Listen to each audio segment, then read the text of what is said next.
یعنی یہ رسول کی حدیث ہے، اور یہ وہ حدیث ہے جو کتب فریقین میں یعنی ہمارے ہاں بھی اور مذاہب اسلامیہ کے باقی فرق کے ہاں بھی یہ حدیث پائی جاتی ہے کہ اللہ نے جناب آدم کو اپنی صورت پر خلق فرمایا۔ اب یہ بچے کہاں جائیں جب اللہ کی صورت ہے ہی نہیں؟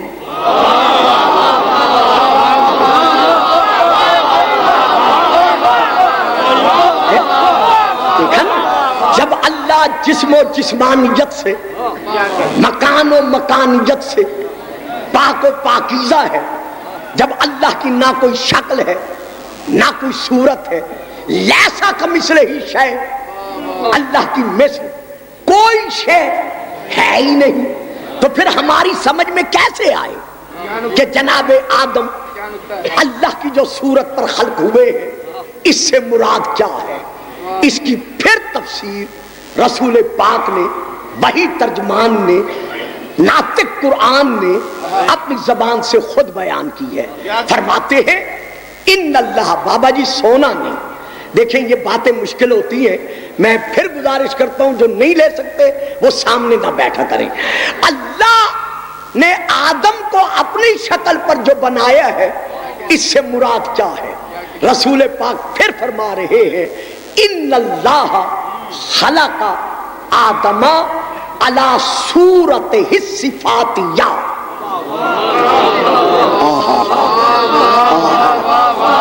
بہت پیاری بات تھی چونکہ حدیث ہے، لیکن یہ بچے چپ کر گئے ہیں، میرے عزیز بھائی بھی جو ہر منزل پر میرا ساتھ دیتے ہیں۔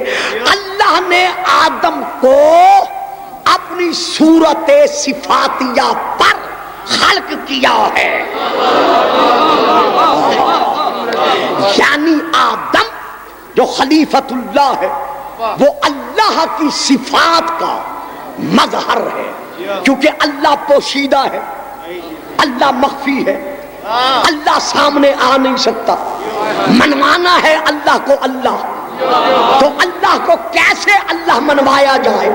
تو اللہ نے اپنے خلیفے کو اپنے صفات کا آئینہ بنا کے بھیجا ہے کہ اسے دیکھتے جاؤ، مجھے پہچانتے جاؤ۔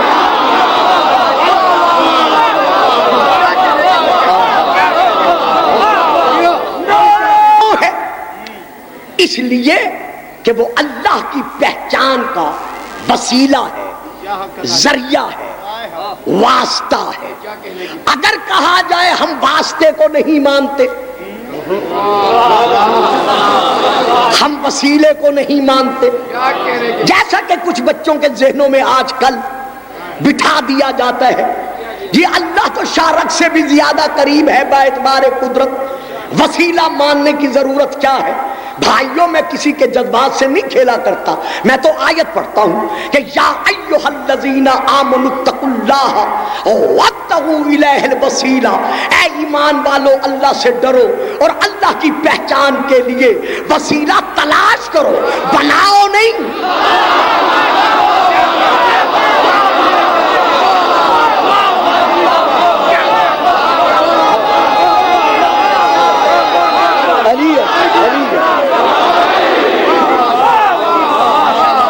وسیلہ تلاش کرو، بناؤ نہیں، بنانا میرا کام ہے، میں تمہیں وسیلہ تلاش کرنے کا حکم دے رہا ہوں۔ تو اب خلیفہ کیا ہے؟ اللہ کی پہچان کا وسیلہ۔ اب کل میں عرض کر چکا ہوں کہ خلیفہ کیا کرتا ہے؟ مستخلف کے وہ امور، وہ فرائض، وہ واجبات جو مستخلف انجام دیتا تھا، اب جس کو اس نے خلیفہ بنایا ہے یہ بھی اس کا خلیفہ ہونے کے ناطے سے اس کی مرضی کے سائے میں رہتے ہوئے، کس طرح میں گزر رہا ہوں یہ مجھے علم ہے، اس کی مرضی کے سائے میں رہتے ہوئے یہ بھی ان واجبات کو، ان فرائض کو، ان امور کو انجام دے گا۔ اب اگر کوئی یہ کہے کہ اس نے یہ کام کیا تو کوئی نہیں کہہ سکتا کہ یہ باطل ہے، یہ شرک ہے، یہ کفر ہے، کیونکہ یہ جو کچھ کر رہا ہے اس کے اذن سے کر رہا ہے۔ برداشت کر لیا ہے، اب میں تجھے نہیں اٹھاتا، لیکن کل اگر اس طرح تم نے سونے کی پوری عادت ادا کی تو پھر مجھے نہ کہنا میں وہیں سے اٹھا دوں گا۔ تو خلیفہ وہ ہوتا ہے جو مستخلف کے امور بجا لاتا ہے۔ اب اللہ فرما رہا ہے سبحان اللہ، یدبر الامر، اللہ امور کو انجام دینے والا ہے، من السماوات الی الارض، زمینوں سے آسمانوں سے لے کر زمینوں تک جتنے امور کی تنظیم ہے، یعنی جو امور انجام پذیر ہو رہے ہیں ان کو انجام تک پہنچانے والا، ان کی تدبیر کرنے والا، یعنی آسان لفظوں میں ان بچوں کے لیے جو حیران ہو گئے ہیں، نظام کائنات چلانے والا خود اللہ ہے۔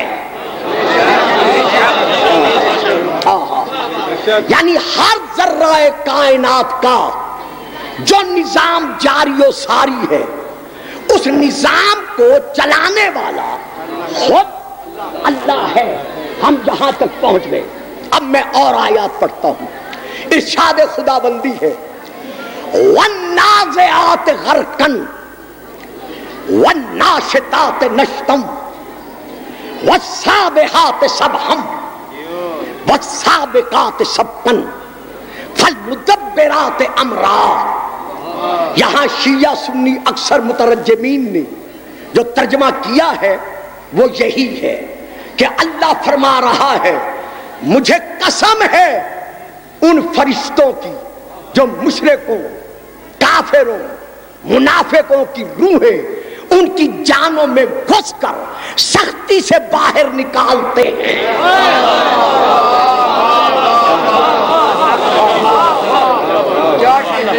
وَالنَّاشِطَاتِ نَشْطًا، اور مجھے قسم ہے ان فرشتوں کی جو مومنین کی روحیں ایسے نکالتے ہیں جیسے گرہ کھولی جاتی ہے۔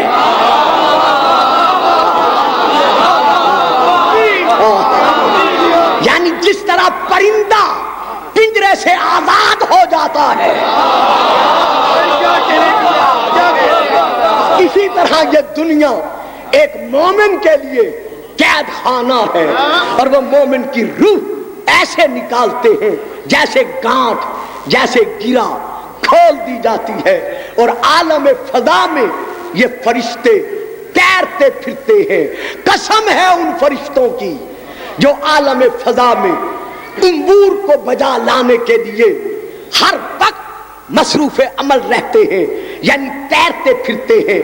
والسابقات سبقا، اور ایک دوسرے پر سبقت لینے کے لیے آگے بڑھنے کے عمل میں مصروف رہتے ہیں۔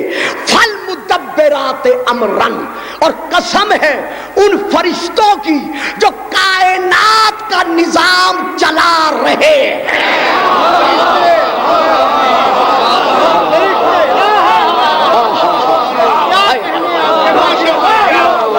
رکتا ہوں، پھر رکتا ہوں، یہاں پھر رکتا ہوں۔ اللہ کن کی قسم کھا رہا ہے؟ فرشتوں کی۔ اللہ اللہ اللہ ہو کر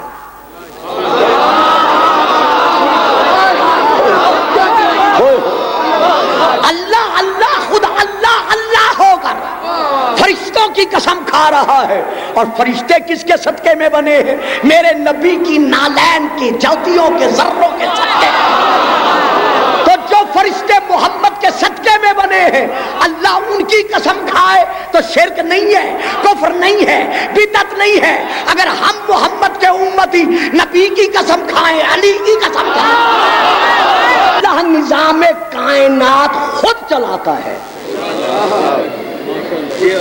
ان آیات میں کیا ہے؟ سورہ النازعات کی یہ آیات ہے ان آیات میں کیا ہے کہ کائنات کا نظام کچھ فرشتے ہیں جو چلا رہے ہیں. یہ تھا عام ترجمہ جو لکھا پڑھا بیان کیا جاتا ہے، جو میں نے آپ کو سنا دیا. قلم سنبھالیں، کاغذ سنبھالیں، میں ایک تفسیر کا نام لے رہا ہوں. میرے بڑے بھائیوں کی بہت بڑی تفسیر ہے جس کا نام ہے انوار البیان. نام پھر سنیں، اس تفسیر کا نام ہے انوار البیان. آپ کے لاہور سے وہ اردو بازار سے پورا سیٹ جو ہے وہ تقریباً 4-4.5 ہزار کا مل رہا ہے. تو اس کی جلد نمبر 4 ہے، وہاں سے میں لے کے پڑھ رہا ہوں. سارا ترجمہ لکھنے کے بعد مفسر نے آخر میں جا کر لکھا ہے کہ تفسیر حقانی میں حضرت امام ابو مسلم اصفہانی نے ان آیات کی تفسیر میں یہ تحریر کیا ہے کہ ان 5 سے مراد غازی ہیں. گل سمجھے ہو؟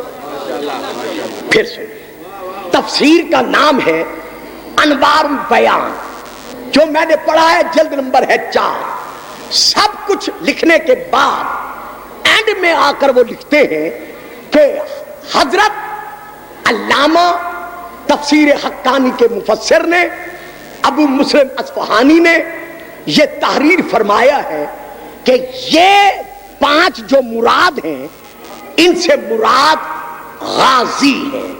مفسر نے لکھ کر یہاں تک لکھ کر یہ چھوڑ دیا.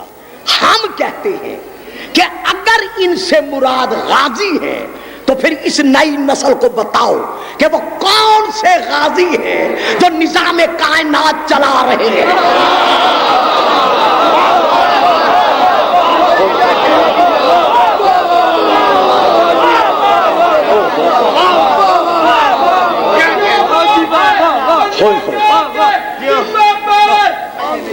جو نظام کائنات چلا رہے ہیں. دیکھیے نا، فرشتے سال میں، شب قدر میں، لیلۃ القدر میں پوری کائنات کی سال کی تقدیریں فیصلے لے کر تنزل الملائکۃ والروح فیہا باذن ربہم من کل امر. جس امر نے پورے سال میں جاری ہونا ہوتا ہے، فرشتے شب قدر وہ ساری تقدیریں لے کر نازل ہوتے ہیں. سمجھ میں نہیں آتا میرے بزرگوں، میرے بھائیوں، جس خطیب کو سنو، وائز کو سنو، مولانا کو سنو، علامہ کو سنو، محدث کو سنو، مفسر کو سنو، ذاکر کو سنو، سب یہی کہتے ہیں کہ شب قدر ملائکہ تقدیروں کے اوامر لے کر نازل ہوتے ہیں. بھئی حد ہو گئی ہے، نازل ہونے والوں کا ذکر کرتے ہو، یہ بھی تو بتاؤ کہ کس کے پاس نازل ہو. پورے سال کی تقدیر کے اوامر لے کر نازل ہوتے ہیں. تو جب نازل ہونے والوں کا تذکرہ سنایا جاتا ہے تو پھر لاتے کیا ہیں؟ انگور لاتے ہیں. تو لاتے کس کے پاس ہیں؟ اطیع اللہ و اطیع الرسول. اطیع اللہ و اطیع الرسول و اولی الامر منکم. اطاعت کرو اللہ کی، اللہ کے رسول کی اور اولی الامر کی. رسالت ہو گئی ختم، اولی الامر تو باقی ہے.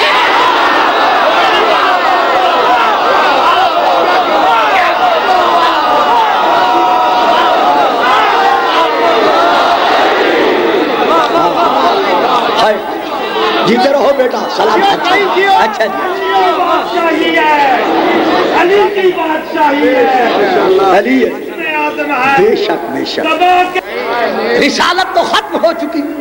اب بتاؤ وہ اولی الامر کون سا ہے جس کے پاس ملائکہ یہ نظام کائنات کے دستخط کروانے کے لیے آتے.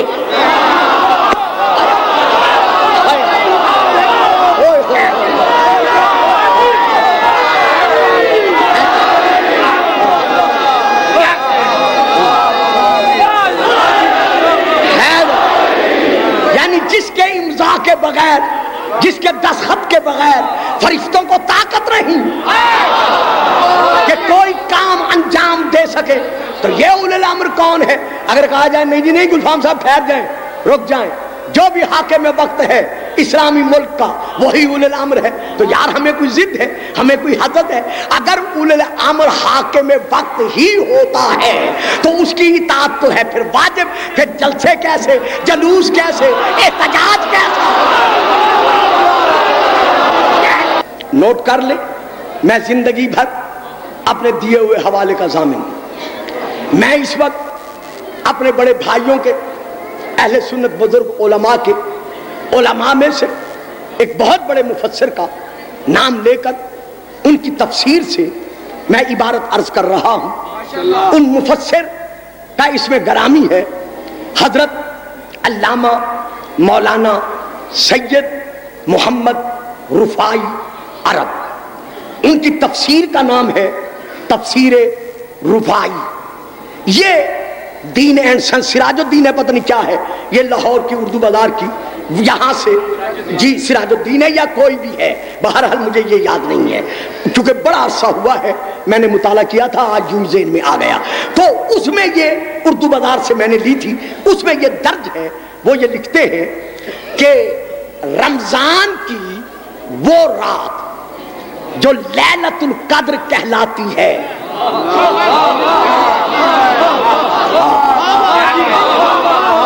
انہوں نے تخصیص نہیں کی، لیلۃ القدر کی وہ رات جو شب قدر کہلواتی ہے، تو تمام وہ فرشتے جو فیصلے لانے پر، الفاظ میرے ہیں اور کچھ الفاظ وہاں سے ہیں، تمام وہ فرشتے جو امور لانے پر مقرر ہوتے ہیں وہ امور لاتے ہیں۔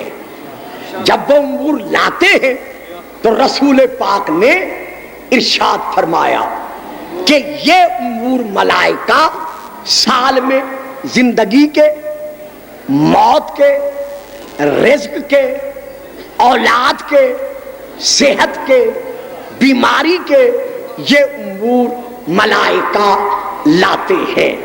اور اس کے ساتھ ساتھ وہ لکھتے ہیں کہ رسول پاک نے فرمایا کہ یا علی شب قدر ان امور کے ساتھ ساتھ جو سب سے بڑا امر لے کر ملائکہ نازل ہوتے ہیں وہ ہے تیری اور تیری اولاد کی ولایت۔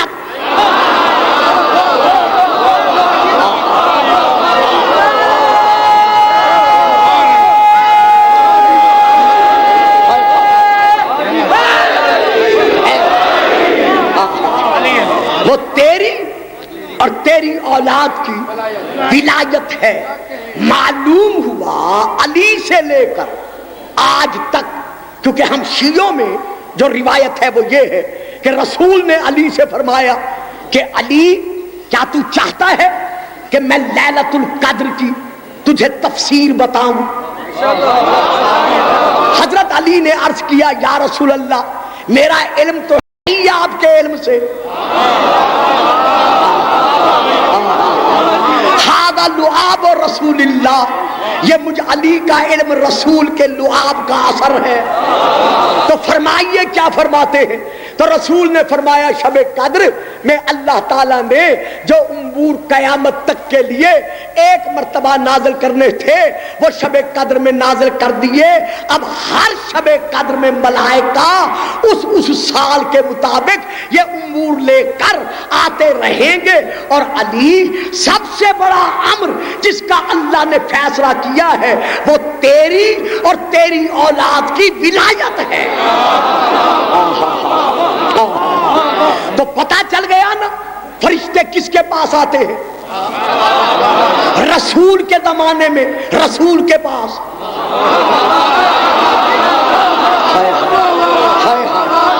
میں پڑھ گیا میرے بزرگوں، میں نے جو کچھ پڑھنا تھا۔ صحابہ کرام میں سے کچھ بزرگوں نے رسول سے یہ سوال کیا تھا کہ یا رسول اللہ شب قدر تو ہر سال آتی رہے گی، لیکن یہ فرشتے امور لے کر کس کے پاس آتے ہیں؟ فرمایا میرے پاس۔ میرے پاس تو قبلہ آپ کے بعد بھی شب قدر ہوگی؟ فرمایا قیامت تک ہوگی. تو جب آپ کا وصال ہو جائے گا پھر کس کے پاس آئیں گے؟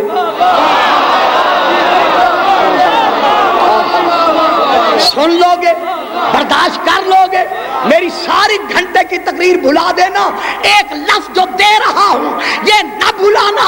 جب صحابہ نے عرض کیا مولا آپ کے بعد شب قدر میں یہ ملائکہ کس کے پاس آئیں گے؟ فرمایا یہ بھی کوئی پوچھنے کی بات ہے جو مجھ جیسا ہوگا.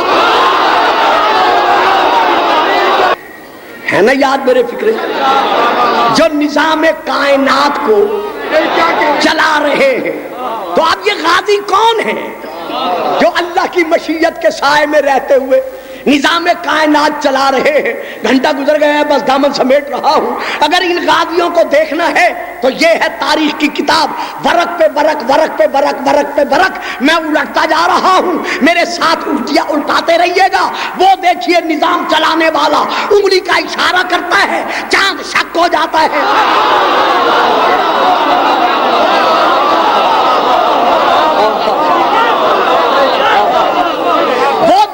مشیت اللہ کے سائے میں رہنے والا، نظام کائنات چلانے والا انگلی کا اشارہ کرتا ہے، خود زمین پر ہے، حکم وہاں چل رہا ہے.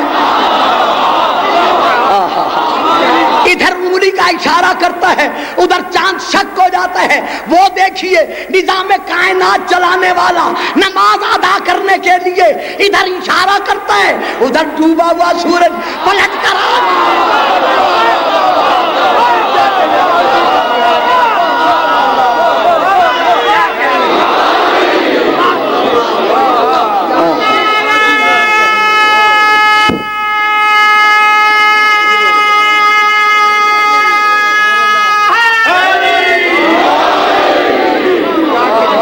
جیتے رہو، سلامت رہو. اللہ آپ سب کی زندگانیاں دراز کرے. میرے بھائیوں کی، بزرگوں کی، میری ماں بہنوں بہو بیٹیوں کی، جو باہر بیٹھے ہیں، جو اندر بیٹھے ہیں، جو شیعہ ہیں، سنی ہیں، جو بھی عاشقان رسول اور آل رسول ہیں، کل فام فکرہ دے رہا ہے. اگر نظام کائنات چلانے والے کو دیکھنا ہے تو دشمن کا دربار ہے، جادوگروں کا زور ہے، ایک تصویر ہے.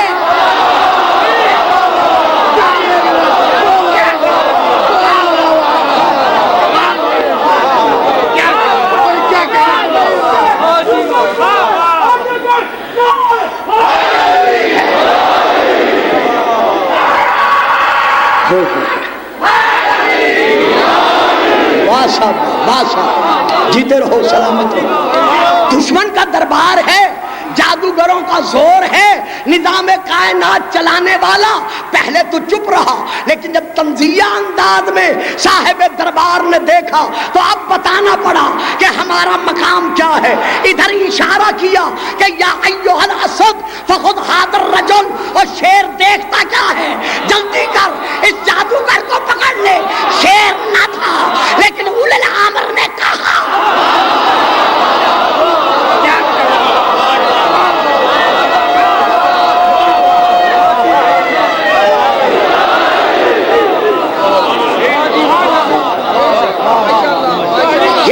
مدبر الامور، یہ ہے مشیت الہی کے سائے میں رہتے ہوئے حق ادا کیا آپ نے ماشاءاللہ، نظام کائنات چلانے والے. جی ان کو وسیلہ نہ مانو، ان سے رزق نہ مانگو. جب رازق اللہ ہے تو ان سے کیوں رزق مانگتے ہو؟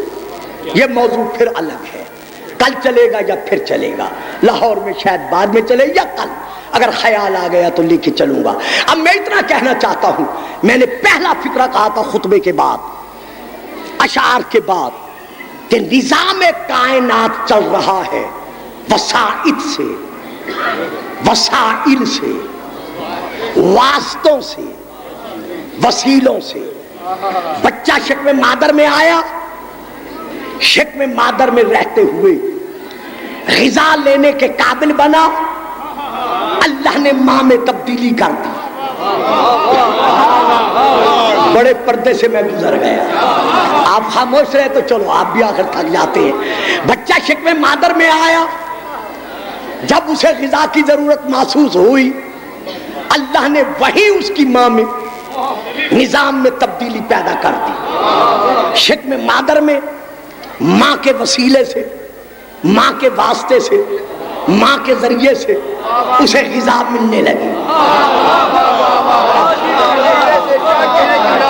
اللہ کی قدرت کاملہ کے تحت شکم مادر سے باہر آیا، ماں نے اٹھایا، غذا کی احتیاج تھی، غذا ایسی چاہیے تھی جو اس کے مزاج کے اور اس کے جسم کے مطابق ہو۔ اللہ نے انتظام پہلے کر دیا، ماں نے اٹھا کر مرکز شیر تک پہنچایا، ماں کے وسیلے سے بچے کو غذا مل گئی۔ یار حد ہو گئی ہے، ماں کے وسیلے سے تجھے غذا ملے تو انکار نہیں کرتا۔ آل محمد اور محمد کے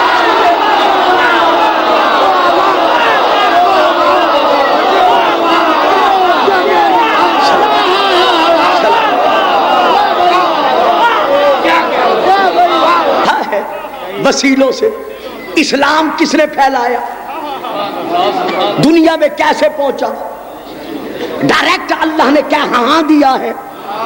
یہ 1,24,000 نبی کیوں آئے ہیں؟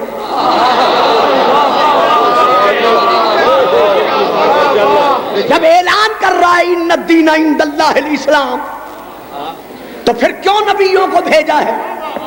اسلام پہنچا رہا ہے نبیوں کے وسیلے سے، نبیوں کے واسطے سے اسلام پلا، پروان چڑھا، نبیوں کے واسطے سے مکمل ہوا، علی کے واسطے سے۔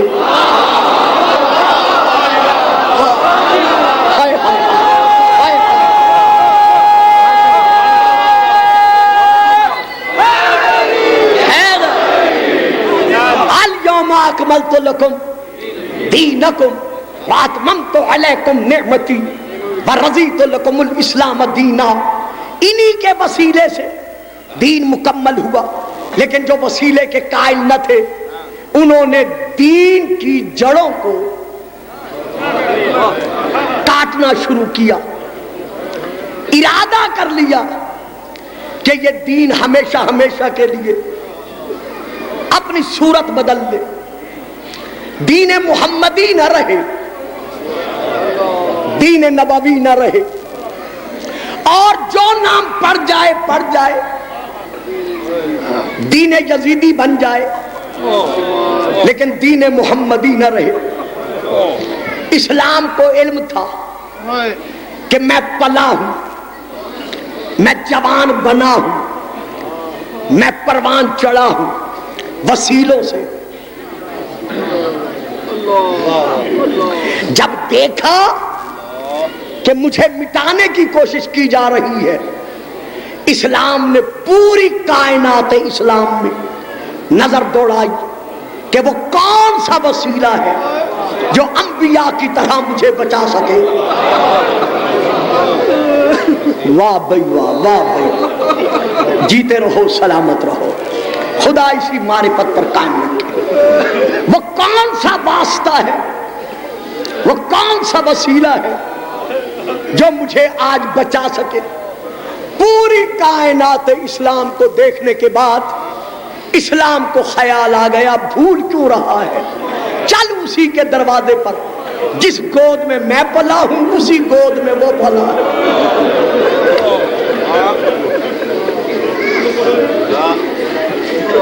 بیمار اسلام، کمزور اسلام لڑکھڑاتا ہوا حسین کے پاس پہنچا۔ کیوں آیا؟ السلام علیکہ یا وارث آدم صفوت اللہ، السلام علیکہ یا وارث نوح نبی اللہ، السلام علیکہ یا وارث ابراہیم خلیل اللہ۔ چونکہ حسین کل انبیاء کا وارث تھا، دعائے وارثہ، زیارت وارثہ میں پڑھتے ہو تو تمام انبیاء کے وارث حسین کے پاس اسلام آیا۔ زہرا کا لال، بطول کا بیٹا، مجھے دیکھا ہے، تیرے نانا کو صدق کے دل سے نہ ماننے والوں نے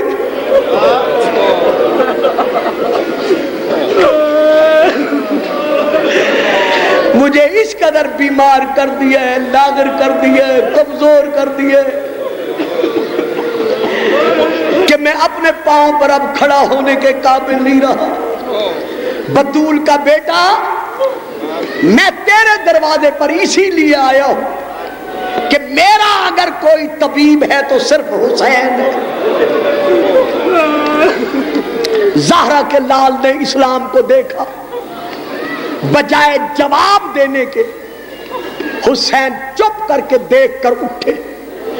جب حسین اٹھے، اسلام کہتے ہیں حسین جواب نہیں دیا، مجھے چھوڑ کے جا رہے ہو؟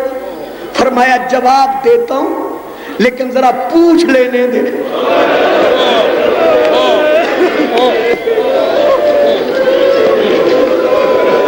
سبحان اللہ، سبحان اللہ، حق کے عزاداری ادا کر رہے ہو، بطول دعائیں دے رہی ہے۔ فرمایا جواب دیتا ہوں، ذرا مجھے پوچھ لینے دے۔ سیدہ کا لال اٹھا، اس بہن کے قریب آیا جس نے کبھی دن میں نانے کا روزہ بھی نہیں دیکھا۔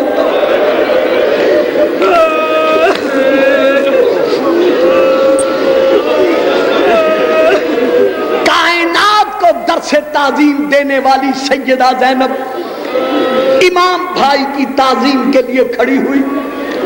حسین آگے بڑھے، جھک کر بہن کا سر چوما، آنکھوں میں آنسو بھر آئے۔ سیدہ کی نگاہ پڑی، دیکھ کر کہتی ہے زہرا کا لال، بہنوں کے سامنے کبھی بھائی رویا نہیں۔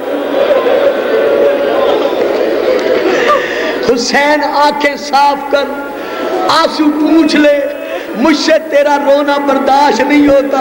کیوں بھئی بہنوں والوں کہہ دوں ایک فکرہ، میں کہتا ہوں بی بی آج تو حسین کا صرف رونا برداشت نہیں کر رہی، ہائے کربلا کوئی دائیں پہلو میں نیزہ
ہے، کوئی بائیں پہلو میں نیزہ مارتا ہے، کوئی سر پہ گرد مارتا ہے۔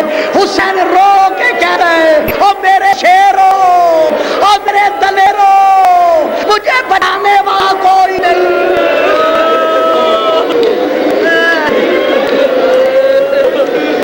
سبحان اللہ، سبحان اللہ۔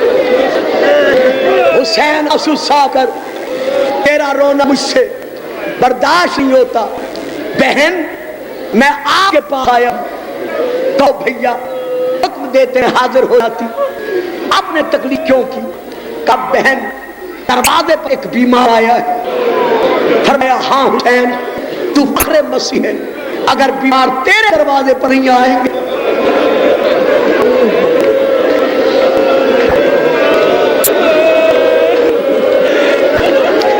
کتنا بڑا زندہ معجزہ ہے یہ گرے حسین، اگر بیمار تیرے دروازے پر نہیں آئیں گے تو پھر کہاں جائیں گے؟ تو بیمار کے لیے فخر مسیح ہے۔ کہا بہن بیمار معمولی بیمار نہیں ہے، نام بتا دو؟ ہاں بھیا بتا دو، بیمار کا نام ہے اسلام۔ کہا حسین تو ہی تو اسلام کا وارث ہے، اگر تیرے پاس آیا ہے تو صحیح آیا ہے، بہن میں نے اس کا علاج کرنا ہے۔ حسین کرو علاج، خدا کرب کروٹ جنت نصیب کرے اور درجات بلند دے۔